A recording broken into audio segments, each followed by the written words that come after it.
ધોલેરાના પીપળી ગામના આરોગ્ય કેન્દ્રમાં પાણી જોવા મળી રહ્યું છે। રાત્રે પાણીનો પ્રવાહ વધતા કેન્દ્રમાં પાણી ભરાયેલા છે। ગઈકાલ સાંજ સુધી આરોગ્ય કેન્દ્ર કાર્યરત હતું, પરંતુ કર્મચારી સવારે પહોંચતા ગંભીર સ્થિતિની જાણ થઈ છે। મેડિકલ ઓફિસર દ્વારા અધિકારીઓને જાણ કરવામાં આવી। પાણી વચ્ચેથી મેડિકલ જથ્થો બહાર કાઢવામાં આવ્યો। મેઘરાજાએ વિરામ તો લીધો, પરંતુ પરિસ્થિતિ વિકટ બની રહી છે। ખાસ કરીને ધોલેરાના આજુબાજુના ગામડાઓ જે ખૂબ જ હાલત દિવસે દિવસે કફોડી બની રહી છે, કારણ કે વરસાદી પાણીનો ભરાવો જે છે વધી રહ્યો છે।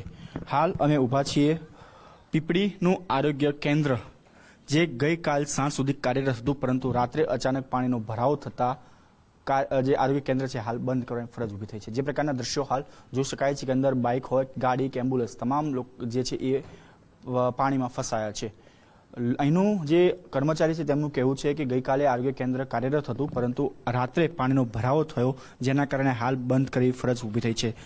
તેઓને પણ અહીંયા આવીને જ ખબર પડી કે પાણીનો ભરાવો જે છે વધી રહ્યો છે। જે પ્રકારે અમદાવાદ શહેર સાથે સાથે ગ્રામ્ય વિસ્તારની જે પ્રકારે પરિસ્થિતિ ઊભી થઈ હતી, ત્યારે ખાસ કરીને ધોલેરાના આજુબાજુના જે ગામડાઓ છે તેની પરિસ્થિતિ ખૂબ જ વિકટ છે। આપણી સાથે મેડિકલ ઓફિસર છે, તેમની સાથે વાત કરીશું। મેમ, જે પ્રકારની પરિસ્થિતિ હાલ આરોગ્ય કેન્દ્રની છે, ગઈકાલે કાર્યરત હતું કે નહીં, અને હાલ શું પરિસ્થિતિ?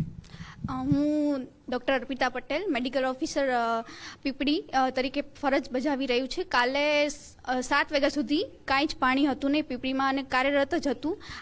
કાલ રાતે જ પાણીનું પ્રમાણ વધી રહ્યું છે અને ધીમે ધીમે વધી જ રહ્યું છે।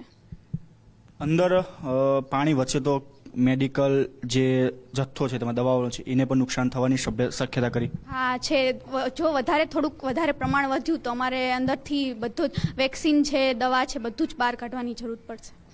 હાલ આ પાણી વધવાને કારણે આપના જે ઉપરી અધિકારીઓ છે તેમને જાણ કરવામાં ત્યાંથી શું જવાબ મળ્યો છે? સરનો જવાબ પણ અમે બધાને ઉપર જાણ કરેલી જ છે। સર પણ એ જ કહી રહ્યા છે, થોડું વધારે વધશે તો અમે બધા અંદર જઈ અને બધું જથ્થો બહાર કાઢી જઈશું। અત્યારે કોઈ મુલાકાતે આવવાના હોય એવી કોઈ માહિતી આપને? હા, સર આવી રહ્યા છે, રસ્તામાં જ છે। બિલકુલ, તો જે પ્રકારની પરિસ્થિતિ હાલ આરોગ્ય મંદીની ઊભી થઈ છે કે અંદર જે તમામ જે વેક્સિન છે તેનો જથ્થો હોય, દવાઓ છે, તમામ જે છે હાલ અંદર છે। પાણીનો પ્રવાહ જે છે વધી રહ્યો છે। ગઈકાલ સાંજ સુધી આરોગ્ય જે કેન્દ્ર છે ધમધમતું ઉમતું, પરંતુ અચાનક રાત્રે પાણીનો પ્રવાહ જે છે એ વધ્યો, જેના કારણે હાલ બહારનો ભાગ જે છે ત્યાં 5 થી 7 ફૂટ જેટલું પાણી જે છે જોવા મળી રહ્યું છે। હજુ પણ પાણીનો પ્રવાહ વધી રહ્યો છે।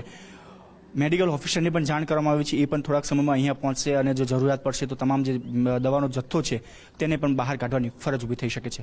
કેમેરામેન મનીષ સાથે રાહુલ ત્રિવેદી, ગુજરાત ફર્સ્ટ, ધોલેરા, પીપળી।